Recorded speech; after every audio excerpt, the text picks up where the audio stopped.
সোম সকালবেলা ঘুম থেকে উঠেই আমার এই কাকিমাটার সাথে ঘুরতে চলে যায়, সোমের আরেকটা দিদুন। আজকে আমাকে শ্বশুরবাড়ি চলে যেতে হবে সকাল থেকেই, তাই একটু ব্যাগ ট্যাগগুলো গুছিয়ে রাখলাম। মিথ্যে বলে তো লাভ নেই, বিয়ের বয়স যতই হোক না কেন শ্বশুরবাড়ি যাওয়ার সময় কম বেশি সব মেয়েদেরই কিন্তু মনটা ভীষণ খারাপ হয়ে যায়। আচ্ছা, আমার ফ্রেন্ড লিস্টে বা ফলোয়ার্সরা এমন কেউ আছো নাকি যাদের শ্বশুরবাড়ি থেকে বাপের বাড়ি আসার সময় মনটা ভীষণ খারাপ হয়ে যায় শ্বশুরবাড়ির জন্য? থাকলে কিন্তু সেটাও আমাকে কমেন্ট করে জানিও। জানো তো, অনেকে মনে করে আমি খুব অহংকারী। আচ্ছা, তোমাদের কি মনে হয় আমি ভীষণ অহংকারী?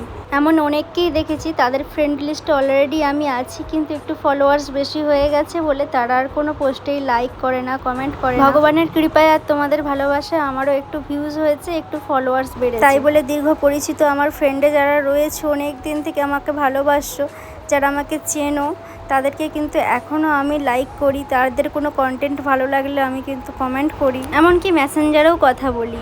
হয়তো আমার সময়ের অভাবে সব কমেন্ট পড়া হয় না, তাই রিপ্লাই করতে পারি না, তার জন্য আমি অহংকারী হয়ে গেলাম এমনটা ভেবো না।